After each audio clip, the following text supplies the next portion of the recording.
किसान साथियों, राम राम, वंदे मातरम।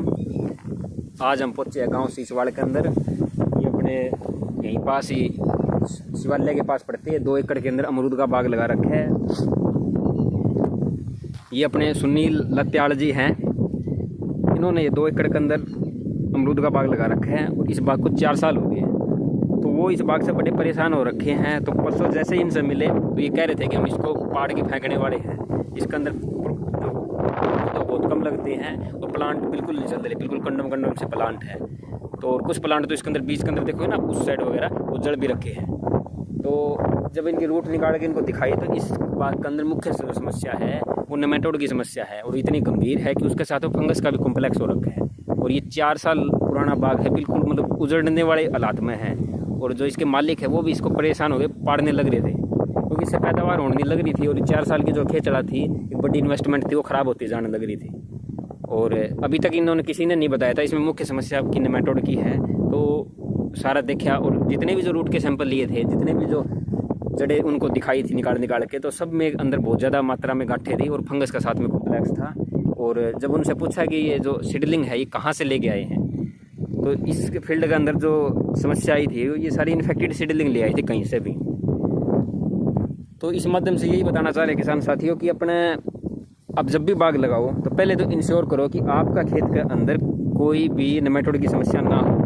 बाग लगाओ, पॉली हाउस लगाओ, ये एक लंबी इन्वेस्टमेंट होती है 15-20 सालों के लिए, कि एक बार लगा दिया, बड़ा मोटा खर्च लगा दिया और उसको लेते रहे। जैसे पॉली हाउस में 20-25 लाख का राउंड पैसे लग जाते हैं 1 एकड़ के अंदर, और इसके अंदर ये सीडलिंग वगैरह लगाते हैं, उसका भी एक मोटा खर्च रहता है। उसके साथ बाय साथ जो 3-4 साल का वेट करना पड़ता है, अच्छे से इसके मैनेजमेंट करनी पड़े। तो इसके अंदर भी अच्छा मतलब फसल तो ले नहीं पाते, तो 3-4 साल की जो वो है वो भी साथ के साथ मतलब क्रॉप चली जाती है। तो जब लास्ट में आके जब लगने की बारी होती है तब पता चलता है कि ये तो बिल्कुल जड़ने वाला है। और जड़ने के पीछे रीज़न क्या है, वो है कि नेमेटोड की संख्या ज़्यादा है। तो उस टाइम बड़ी दयनीय कंडीशन के अंदर जो अपना फार्मर है वो होता है कि अब उसका क्या करें। तो इसी प्रकार समय रहते इसका जो पता करें कि समस्या क्या है और उसका समाधान किया जा सकता है। और अपने जो ये किसान साथी थे, ये अपने यहाँ के जो लोकल एक्सटेंशन वर्कर है एग्रीकल्चर के, और अपनी जो स्टेट एग्रीकल्चर यूनिवर्सिटी है वहाँ पे भी गए थे। तो वहाँ भी थोड़ा जानकारी के अभाव में सही स्थान तक नहीं पहुँच पाई। तो इसके माध्यम से, चैनल के माध्यम से भी हम यही कहना चाहेंगे कि ऐसा कोई फार्मर आता है तो उसको एक अच्छे नेमेटोलॉजिस्ट से कांटेक्ट करना चाहिए, ताकि जो नेमेटोड का जो समाधान है, जो प्रबंधन है, वो समय रहते अच्छे तरीके से किया जा सके।